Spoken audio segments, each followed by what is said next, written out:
change happens from the inside out. So how do we frame not just the messages, but the experience for our stakeholders so that they internally get it, emotionally get it, intellectually get it, and suddenly realize, wow, there's something important in this. And they get to choose to do it as opposed to feel they're obligated to do it. So That's interesting. that's a critical piece of the strategy.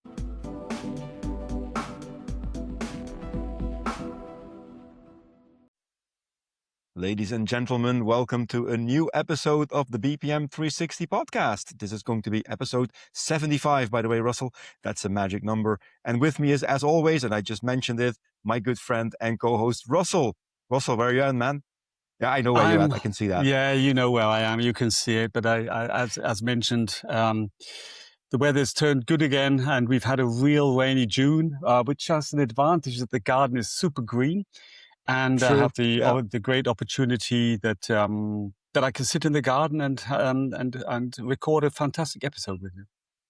And not only with you. No. Oh, brilliant! You're spoiling the good stuff already. But we do have a guest today, yes, and I'm very excited about it as well. So I would like to introduce and listen. I'll spoil the name, and I'll spoil a little bit of what she does, but we'll let the introduction to herself. But ladies and gentlemen, today we have on the call Dr. Linda Ackerman Anderson, and she, I think, goes more famously by the name Dr. Change, which is very cool. And she's been at that for close to as long as I live, to be very honest. So Linda, welcome to the episode of the BPM 360 podcast. Happy to have you on the show. Thank you, Caspar and Russell. And I'm honored that this is episode 75. I'm actually 75 years old. No way. Really? Yes. Okay, good. Yes. We did not know that before because I would have never gone to that number, to be very honest. And we would have never asked the lady for her age, would we? also I'm that. actually very proud of it. I'm very proud of it. Yeah, I can imagine that. So that's a very good coincidence. Linda, would you be so kind to introduce yourself a little bit to our listeners who are usually in the business process management field, and take your time for it and take us through what did you go through and how did you get to be Dr. Change? Yes, thank you, Caspar. So I have been at the field of change for almost 5 decades. And so at the very beginning, I was trained in organization development. And then in the early 1980s, a number of us got together at a professional conference and we all began talking about there's a different kind of change happening in our organizations and with our clients. And it's not something we have addressed or know how to deal with. And we ultimately described it as transformational change. And so very early on, I was a part of midwifing the whole organization transformation field. And we have evolved how to do it, what the methods are, what the tools are, what are the best practices, what are the conditions for success, and applied it to every kind of organization, every size of organization, although I have typically worked with very large organizations and nonprofits and the military. And so I also, I ran a massive project at Sun Petroleum Products company. I kind of cut my teeth in oil and gas. And we ran a massive transformational change there, and it was very successful, and it was shoot from the hip. And so after that, I sat down to figure out what did we do that worked, and how could I codify it? And from that, I joined forces with my current partner, business partner and husband, Dean Anderson, who brings the culture, human mindset dynamics absolutely essential to succeeding at transformational change. So together, we've crafted a system of transformation and applied it for decades. So I have lots to share with you, good stories and good tips to share with you. And we have dubbed our work Not Change Management. Our first book, which has been in print for 20 years, longer, is called Conscious Change Leadership. And the book itself, the first book, is called Beyond Change Management. And so conscious change leadership is, as you said, Caspar, an expansion, deeper, and specifically applies to all kinds of transformational changes, including business processes. And so I have a lot to share about how to do this successfully. Oh, so much to talk about, so little time. And just for our listeners as well, I think, Linda, you are at this point in time the furthest guest we had, because you are on mountain time, which is somewhere around the Rocky Mountains, I think, in the US. I live in the beautiful Rocky Mountains of Colorado. I call it God's country, and absolutely love although we're in drought, I wish I had some of your rain, Russell. Oh, we'll send some your Definitely way. do. We have plenty. Okay, good, good, good, good. Oh, very well. So it's a pleasure having you on the show. And let me lay the foundation, or let me take Russell to the bridge, and then lay the foundation of what we would like to talk to you about. So in business process management, where a lot of companies go through transformational projects around their business processes, it for a long time it was seen as sort of a technical exercise where they only looked at the actual processes and basically disregarded the human element in that. And in even the entire first season of our podcast, Russell and I talked a lot about the human component of process management. And then later on, we started to dive more into what then most people call change management. Um, the the situation that we very often run into is that project teams have really a hard time understanding that human dynamic in their project, and it very often derails a project.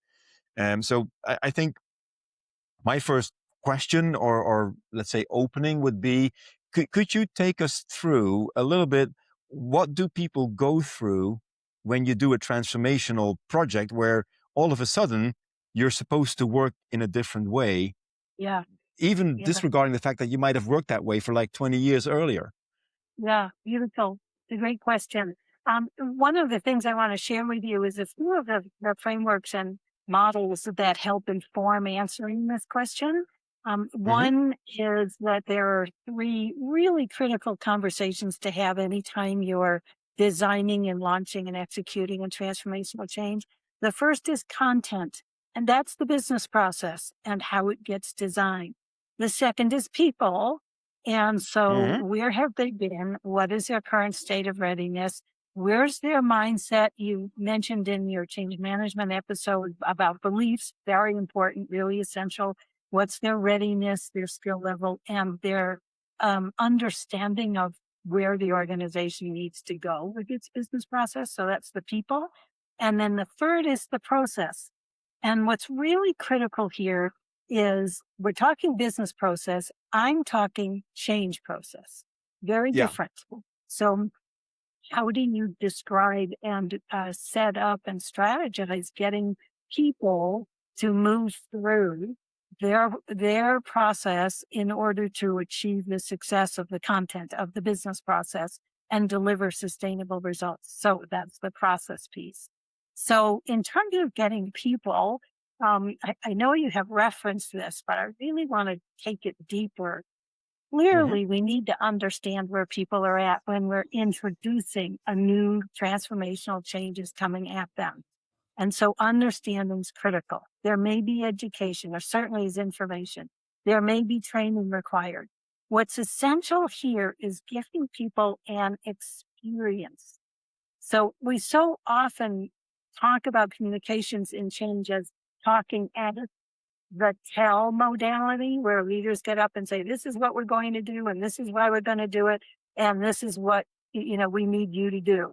And that's talking at. It's all external in and what Mm-hmm. essential, and that's important. And we need to do that. In addition, change happens from the inside out. So how do we frame not just the messages, but the experience for our stakeholders so that they internally get it, emotionally get it, intellectually get it, and suddenly realize, wow, there's something important in this, and they get to choose to do it as opposed to feel they're obligated to do it. So That's interesting. that's a critical piece of the strategy. And there's actually a lot of work that occurs before that, Kath, but before we're addressing where are people at. And I know from a change management standpoint, change management is very much focused on the people dynamic.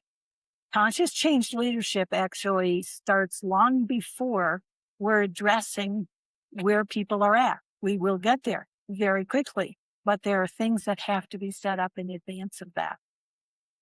So going there, one of the things that I want to mention is um, we typically work with the leadership of the organization, the senior leadership of the organization, not only to ensure that they choose this change, they understand this change, they back this change, and they're willing to do what's necessary for the process to succeed. Frequently, we get leaders to say, yeah, good idea, go do it. That's what I call it, an empty head nod. And what we're really after here is heart, hands, soul.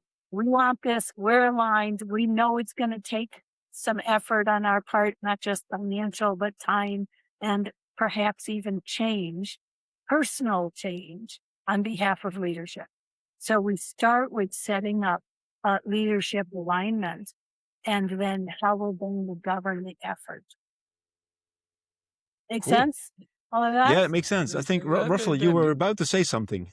Yes. Yes, actually, there's two aspects here. Just talking about the leadership is I have the impression that sometimes the toughest job get the leadership to change and embrace then the not just the transformation in itself, but this, as you said, this switch of perspective from the, let's say, inside out. Yeah, because it's a lot of management are very much in control, and they change management is communication, so it's more about bombarding them Yeah. rather than setting a field for them for the people to also, let's say, to tap into their even their feelings, emotions about this whole change.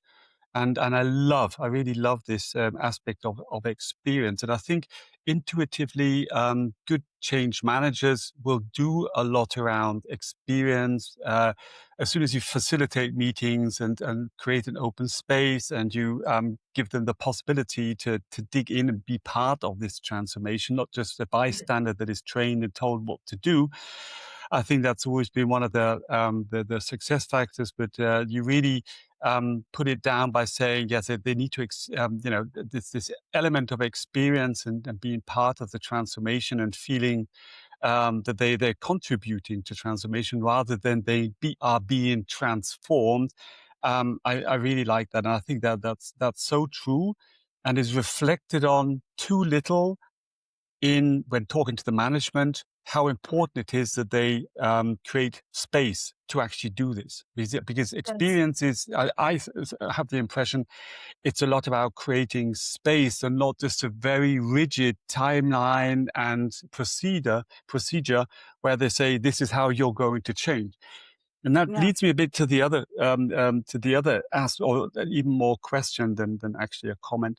And that is, around the dive. So being able to understand people. Now, if you have a medium project and the it's a department, let's say, or even a site that has to transform. Typically, you have one local, like culture, region, and you have a classical, let's say, hierarchy where you can tap into even onto an individual level, onto the readiness. As soon as we are in big industrial global enterprises, we see that a lot of the procedures and the way to do change and even manage, I mean, this element of even getting the people involved is very, very different. So between a Western Europe and an Asian, let's say, culture, the expectations and the way I think you need to treat these people is very different. And there's so many individuals that you at some time have to abstract onto like a more of a group level. So how do you actually go about this dilemma of, best case, you could have an individual microscope on each and everybody. And the big transformations don't allow that. Yeah. So we have a Right. lot of Right. customers, they have minute projects with 3 people. They talk to everybody and they get it done.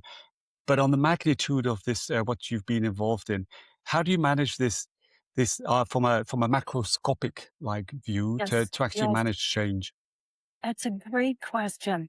So, magnitude of change is really critical, and some of the core conditions for success apply no matter what the level. We just tone down the work. On a grand scale, which is most of the transformations that we work on, they're enterprise wide, they can be global. A couple of things that I will share there. When we set up governance, which we need to do right at the beginning of a change effort, a part of what we're doing is not just who are the leaders in charge, who's the project manager, who's going to be on the project team, but how do we create, I'll say, change teams reflective of the different geographies that are going to be engaged in the process?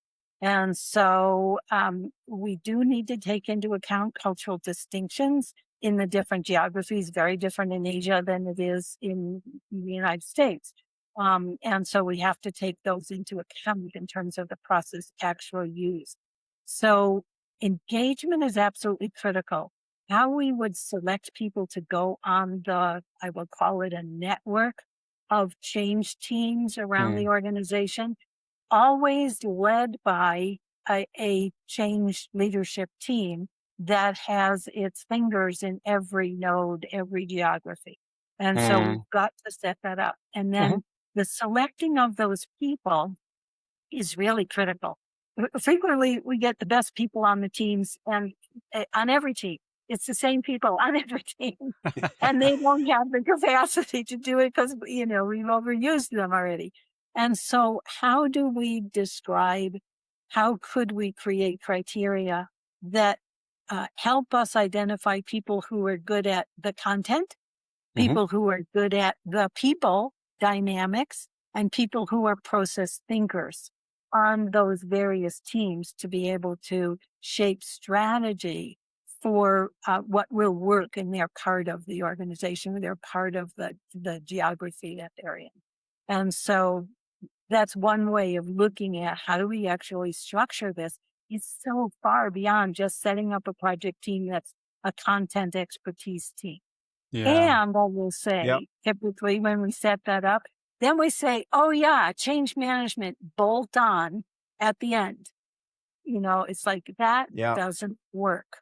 You can't Mm. do the people stuff late in the game. You have to start understanding the people strategy early in the game. Does that answer your question? Absolutely. And I think that is one of the big challenges that we see in all these projects because these people are scarce. And typically they have at least 5 other hats on them.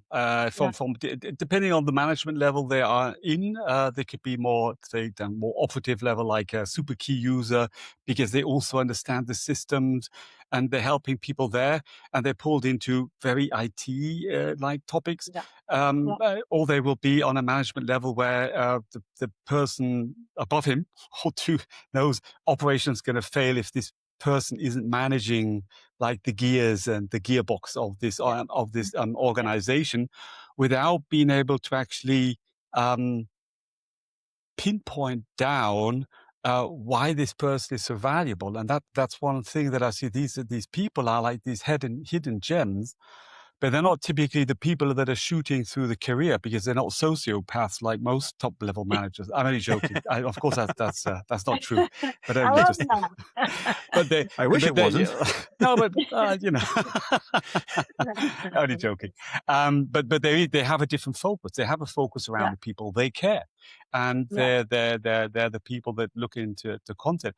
Now let's take this to another. So just say you're in a company and you actually see that there is a lack because maybe let's say over a certain amount of time you see that the culture in the company is just is dysfunctional. Yeah, so yeah, it's grown patriarchally.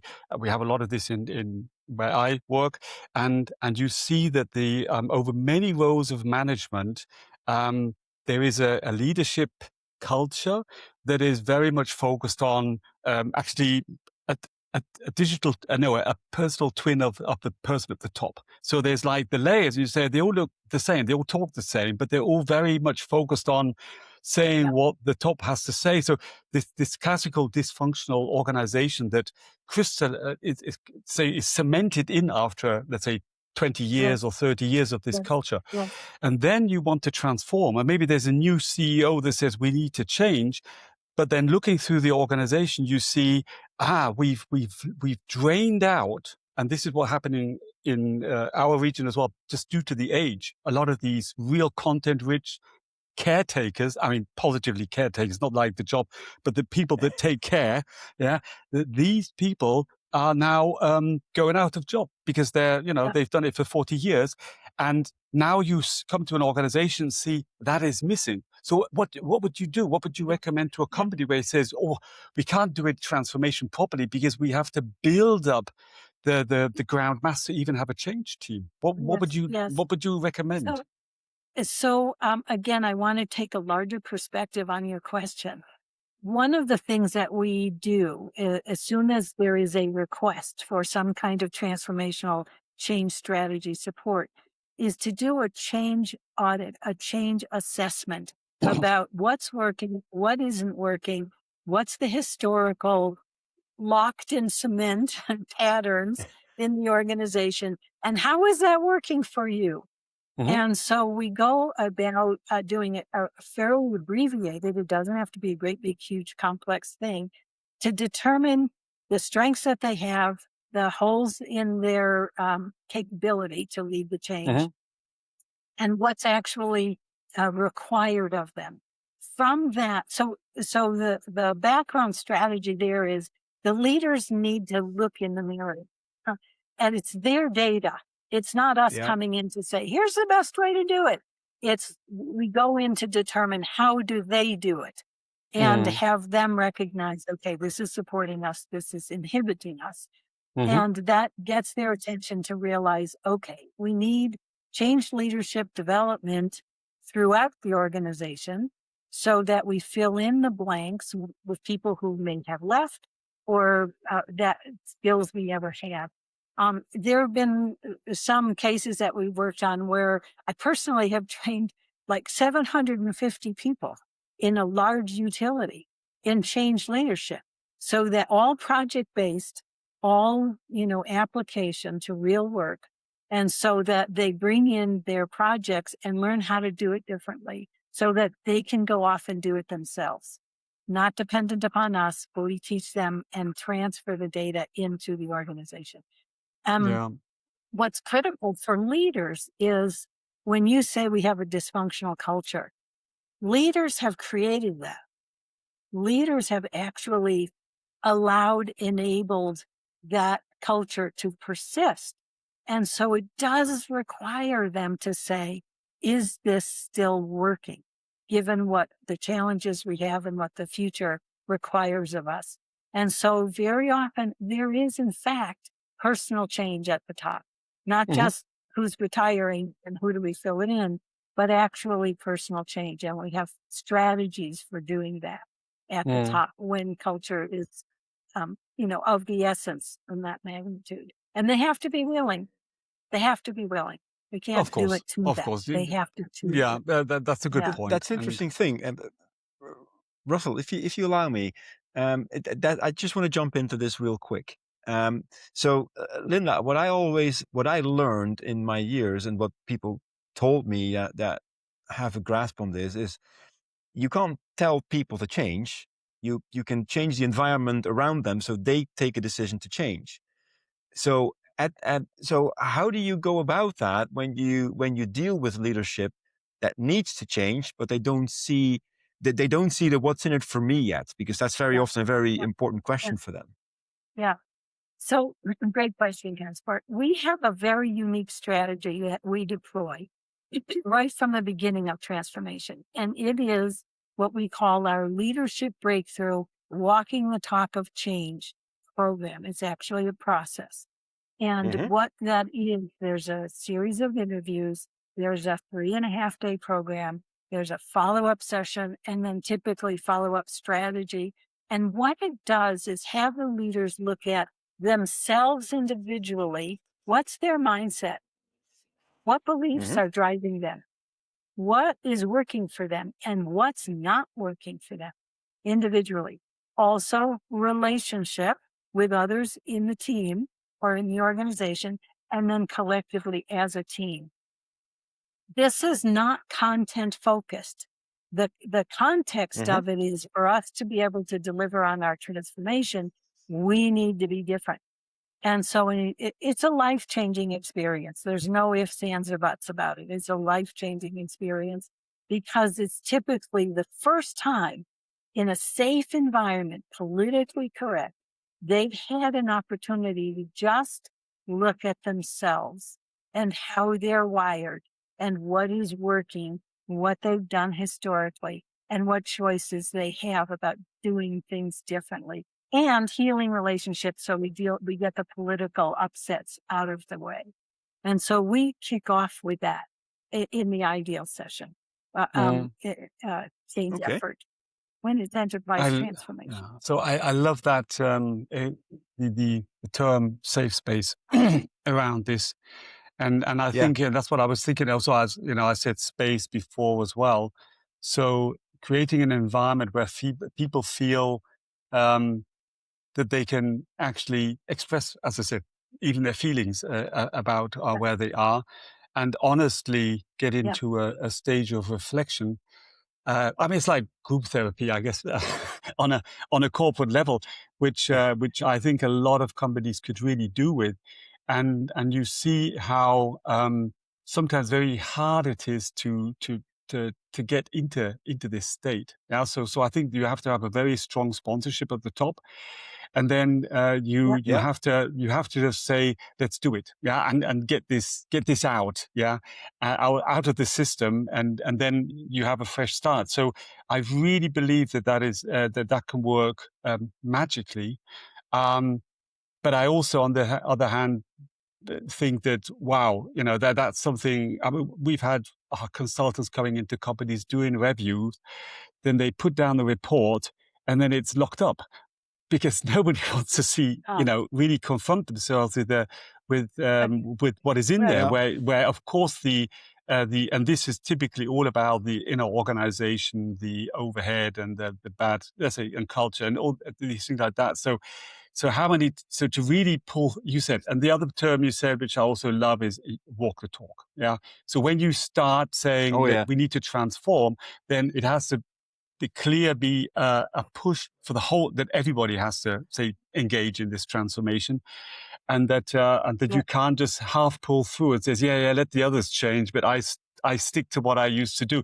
So yeah, to a certain yeah, extent maybe even an all or nothing situation, and I could really imagine how if you have the opportunity to do this program on such a magnitude with what you're explaining, you know, so real digging into it, that must be the companies must be completely different. And just tell us maybe one nice anecdote where you said, let's say, before, after, and how, let's say, now for the CFOs listening in, where on the bottom line did you see, you know what, you wouldn't believe it, but, you know, after we did this and this and this, and this was the transformation, you know, they were much more efficient, or they were selling more, or, and, you know, just an anecdote. So maybe also we have an argument to say yeah. change is, the investment in change is worth it. Yes, yes, yes, yes. So you were cutting up a little bit, Russell, but I think I got Yeah. your question. So an anecdote. We worked with a very large electric utility. And at the very beginning, um, we thought we were going in with the change process leadership piece. And the CEO kept saying, but my team is dysfunctional. How in the world are we going to lead this? The challenge to them at the time was deregulation. It had been Mm. highly regulated. They were Yeah. moving to a deregulated environment. Mm-hmm. Profound transformation for the Uh, for the utility. And so we went in and said, if we can work with the team to align the team in the context of what's going to be required of them to move to deregulation. Will you, go through this experience? And after the first question, which we always get, which is, it's a 3.5-day program. Can't you do it in one? You know, the answer is no, you can't do it in one. You want these outcomes. So Dean worked with the CEO in this case, and he said, if you have concerns about spending 3.5 days and this amount of money, if we don't get the results that you're after, you're not going to have to pay us a dime. Okay. And so that was profound. Well, that was a profound experience for all of them, and I'll tell you part of the outcome of that. But we ended up cascading that program throughout the organization for the next couple of years, and to profoundly change the culture, profoundly change the expectations of what was going to be required to open up the possibility of redesigning a deregulated organization. Yeah, that is They profound. Yeah. It was incredible. So two quick things. The CEO, we had a visioning conference for a couple of days. All of management, they'd all been through the Walk the Talk program, including two unions, Oh, wow. And the CEO kicked off the visioning conference with this blatant statement. He said, in order for us to become a deregulated utility and survive, if not thrive, in our new environment, you have to do this. I'm the blockage. I need you because I've been in too much control. I've never lived in a deregulated environment, so I don't have answers. I'm depending upon you. And so that was one profound thing. The other thing I'll just mention quickly is they set a financial target of increased profitability over the course of the next several years. And Dean got a call from the CEO, and just insanely excited. And he said, we beat it. We doubled it. It was incredible. And talk about bottom line. And it was absolutely incredible. So that was a very special experience. I'd, And I sure hope you yeah. had a performance bonus on that contract. It But was it that, the that's an incredible. value to how many human lives we improved No, was for really sure. I important. mean, it's priceless. So thanks for sharing that. I have a question for you, Linda. Yeah. And to do that question, I need to explain very quickly what very often happens when you run a business process management project, and more specifically, one that involves what we call process mining. What happens in these projects is that companies very often try to standardize their business processes. They will start to document them formally because that's not always done before. And with process mining, you can actually reconstruct how processes actually took place based on data information from the systems of records. So people execute process steps in systems that leaves timestamps. You collect the timestamps, you reconstruct a process. You can imagine that by doing those kind of mining exercises, you are going to be brutally transparent on how certain parts of an organization actually did work. Yeah. And what I run into sometimes with projects is that if you have a larger organization, for instance, with a divisional structure where you say, I have a corporate, and then I have like a couple of divisions, and those divisions are typically led by division presidents or senior directors, whatever you want to call them. Not all of them are waiting for that kind of brutal transparency, because it Right. exposes, if they are not as efficient as they need to be, it will expose them very quickly.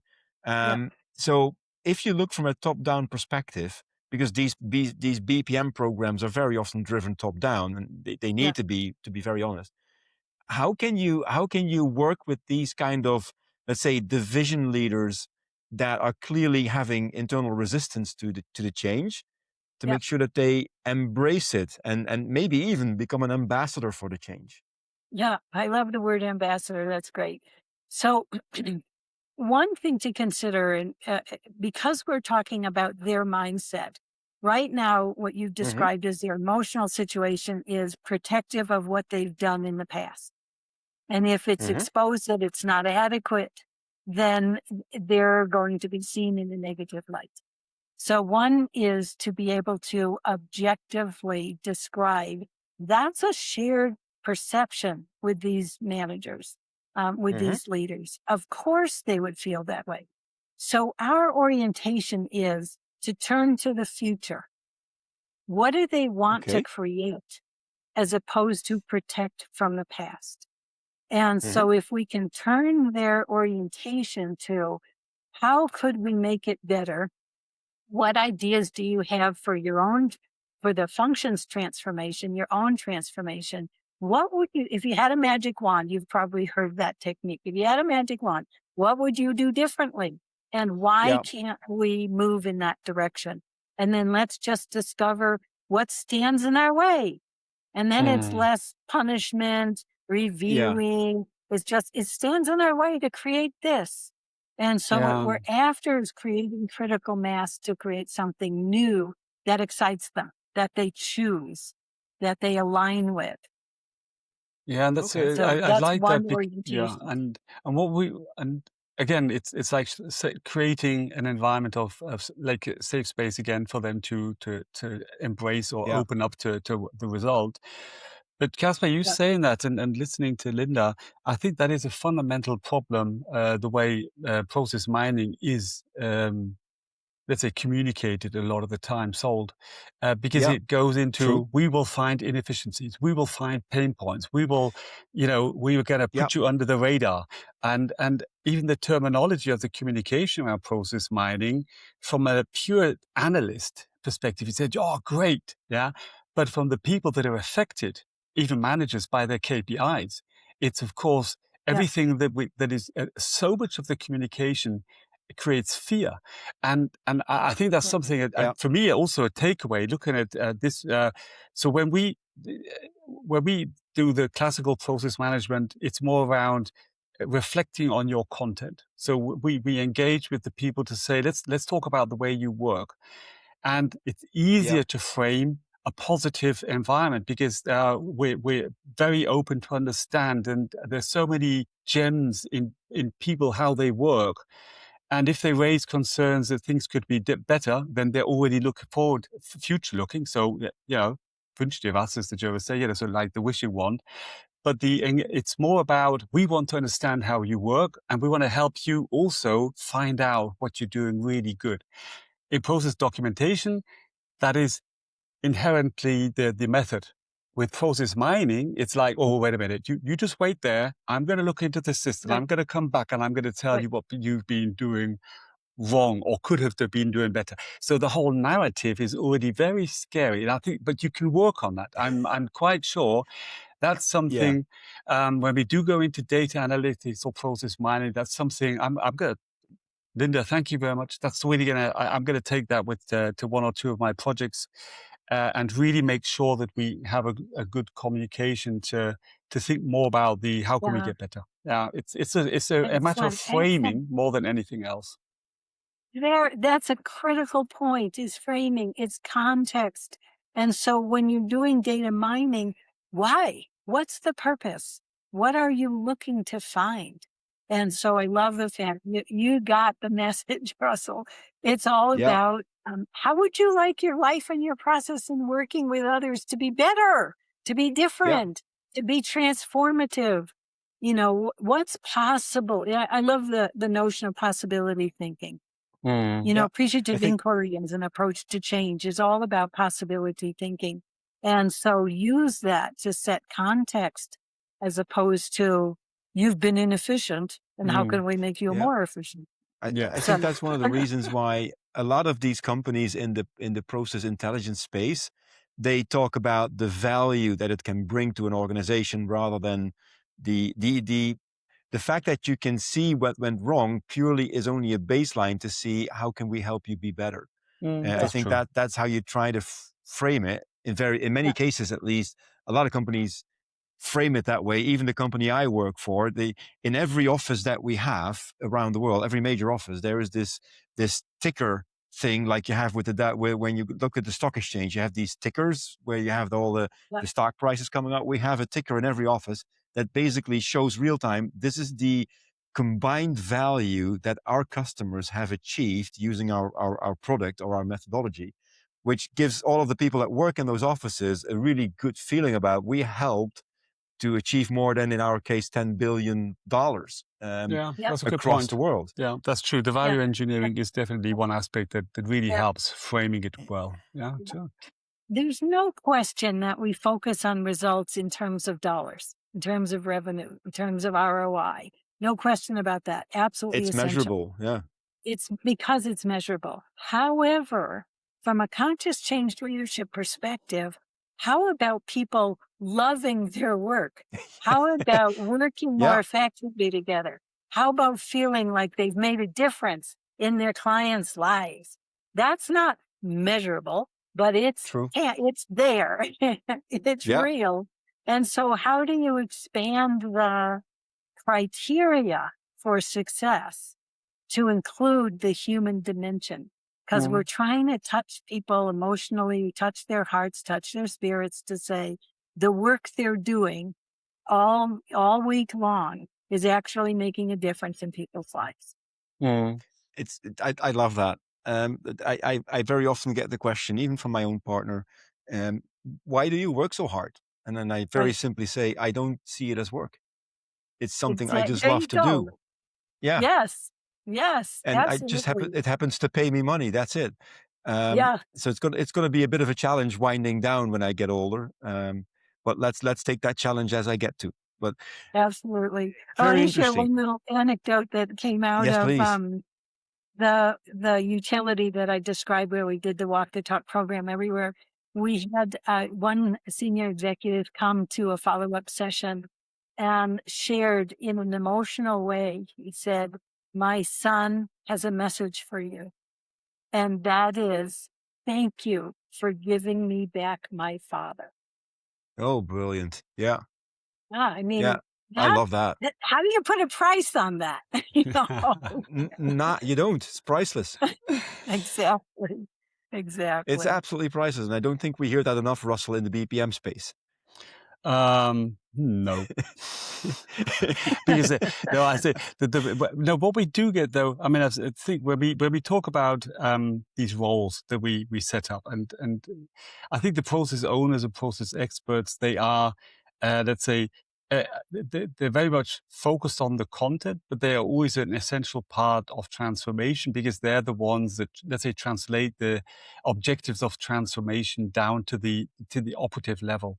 And steer then the teams around this. And they have to learn to argue why. And they also, in the roles that are affected, they also have to derive also the purpose of each role and make that transparent. And so there is this aspect that I think process management, even with the, let's say, stubborn methodology that we have, enables people to not just reflect on their own work, but also to understand their purpose in the organization, how they are contributing, where sometimes people for decades, they didn't really know why they were doing it or how valuable it was that they were doing in the context of their content, their processes. And also it enables them to be seen, because a lot of the companies we work with, they have these people doing the job anyway, but they're not really being, I'm not saying they're being paid for a job, and they don't get paid more when they get, like, say, this dedicated that's role. true. But in what they're doing, they get much more recognition for what they're doing, because it's a clear, defined role.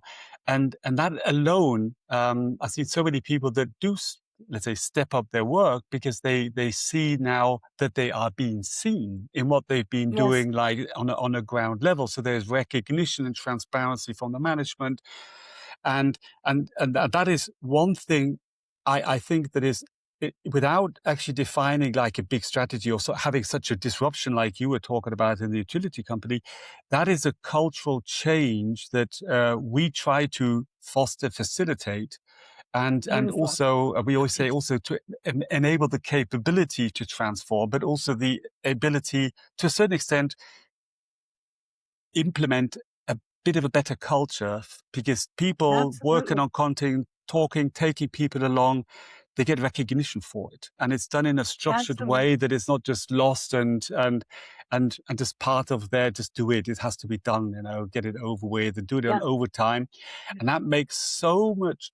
I think so much different, and that is a super foundation then for transformation. But when it really gets hard, and you have hard decisions for transformation, you have a set of people there with a bit of a better culture and a bit of a better tool set to actually walk through a Yes. transformation. So I think it Yes. it does go very hand in hand. But I do love that you, in this context where you said that you really did change, you trained, I would say, change management skills. And that's something I think we also, in typical process management training programs we have, we need to include that as well more. Yeah. So Yes, it Yeah. like a I real would agree. basic understanding and skill set around, what you're doing is transformation and change. So next Yeah. to the methodology and the tool and how to do process management and optimization, no, let's kick in, some trainings around actually culture and change from a fundamental perspective. Giving it that bigger Yes. context. I think that's something. Yeah, I'll try to sell it. Yeah. Let's see if I get a CEO to listen to this podcast, and then he'll say, okay, I didn't understand what you were saying, Russell, but I listened to Linda, and now I get it. I'm going to invest in some trainings, but Yeah. unfortunately, Russell, I'm not going to take you. I've hired Linda, but that would be fine. Is that a Russell, finder's fee? Of yeah, course. we're very Understand. happy with that. I want to share two things with you. One is change leadership versus change management, change leadership training. That there are a variety of things you need to make sure are in there for to have that be effective. And so, the models, the process, the change leaders roadmap is our process, the 9-phase model. That's our second book is all about that. Um, Understanding types of change, because the type of change will drive your strategy differently. If it's developmental change versus transitional change versus transformational change, we're talking transformation here. That needs to be understood. And I could go on. There are other things that would absolutely need to be in that training. Happy to talk to you more about that offline for your support. The other thing I wanted to share with you is when you say people recognizing what everyone else is doing, I want to tell you very briefly a quick story of the first time we did this with incredible power to do what you're talking about. We call it large systems mastery. This was at Sun Petroleum Products Company. My very first, I was, a youngster, my very first transformation. We literally changed the structure of the organization and every business process from a refinery based to a business line based organization, flip flop the whole organization. That's Hmm. where I originally cut my teeth. When it was all put in place, took 2 years to get there. When it was all put in place, we orchestrated what we call a whole system mastery session. Every manager was invited. They all had pre-work to talk to their new staffs about understanding their new role, what they actually delivered, the value they delivered to the organization, what value they delivered to others who needed their work, what they needed from others to do their work process, to Mhm. do their work. And they all came together and reported. It was like putting together a massive new puzzle piece, and every one of those managers was a piece of the puzzle. And we put together an entirely different picture of the organization. What we discovered there is people said, I didn't know you did that. I need that from you. Or I didn't know that, that's what you did. I have this to offer you. And we discovered what was missing that we hadn't thought of. And so we had a whole, punch list afterwards to say, okay, this needs to be refined. This needs to be refined. But ultimately, we came out with everyone saying, I see my value. I see I'm a major piece of this Uh, puzzle. and you can't Yeah. do it without me. And it was profound, Oh, just that's profound. fantastic. So it's like a marketplace of people and let's say even departments on what they do, and no, Yeah, and that's I what I love about that is I'm just thinking about that. Um, I've had a project in Saudi Arabia, and we had loads and loads of workshops, and it was always, of course, with the Saudis themselves, all the managers, and they had so many hierarchy levels.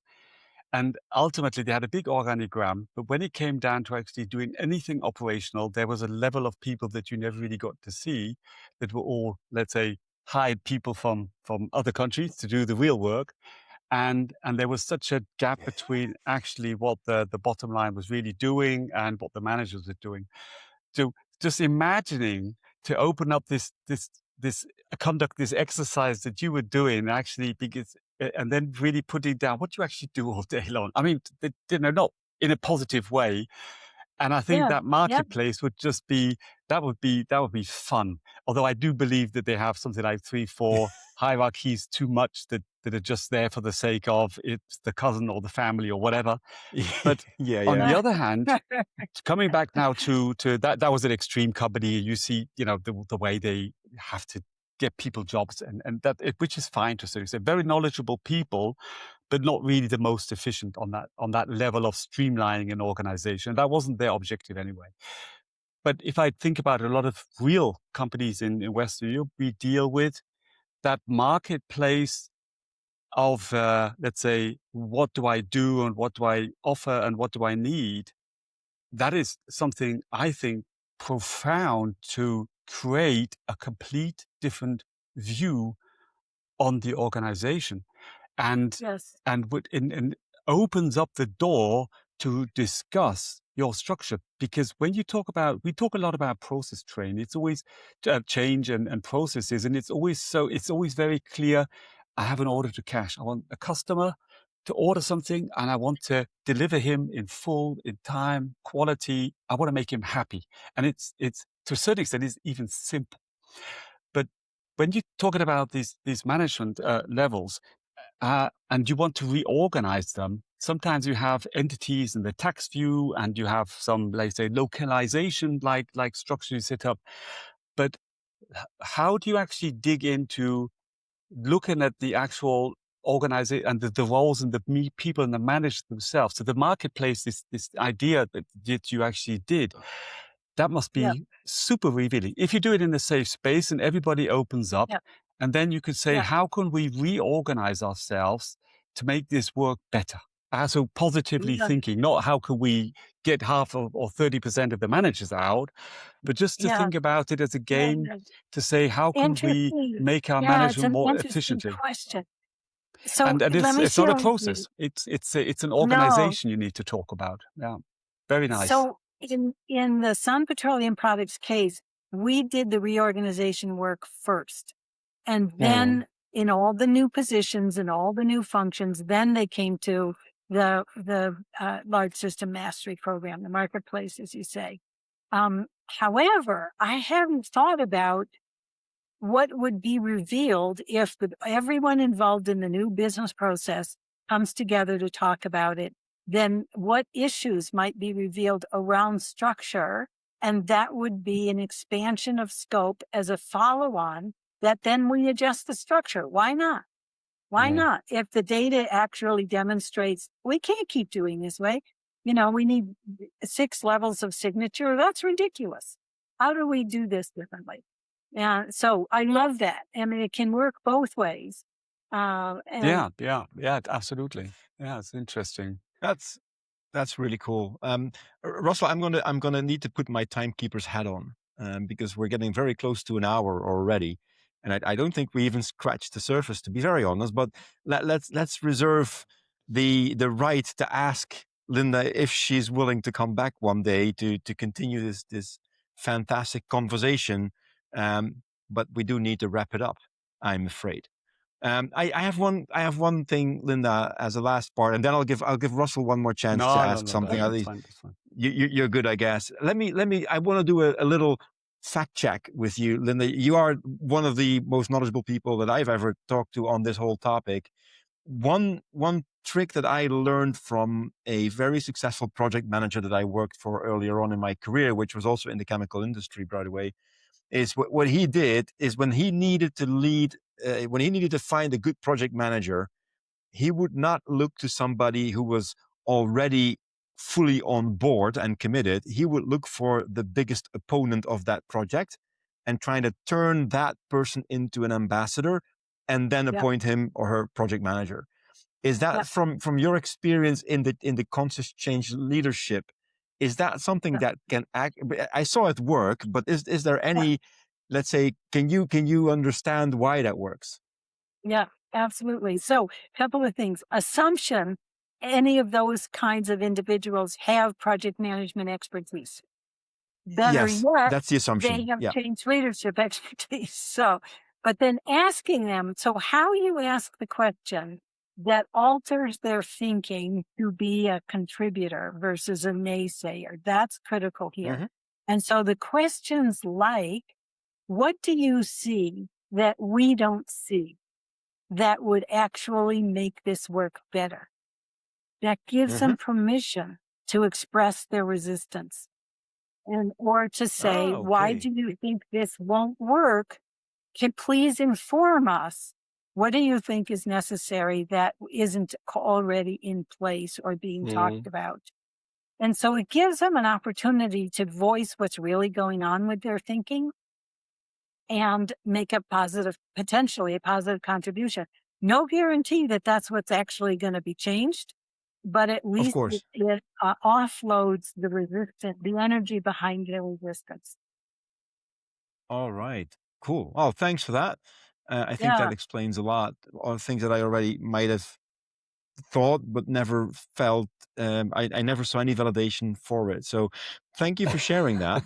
Um, it's really good to know that I'm not talking complete gibberish at times. That's No. always good to know. Um, Having said that, we really need to wrap this up now. Linda, I would like to express my gratitude of being on the show with us today. It has been an absolute pleasure. And I hope that you had a good time to being a guest on the show. Absolutely, So Caspar. I appreciate being asked, and I love fun. I love cookies. yeah, if we don't laugh in an episode, it's a failed episode, Russell. You know that. Yes, This yes. is So absolutely. So thank you very much to our listeners. I'm going to say thanks for sticking with us for close to an hour. We love to see your feedback on this episode, and we'll see each other in the next one. Take care Yes. and have a good evening. Bye bye. Bye-bye. Thank you.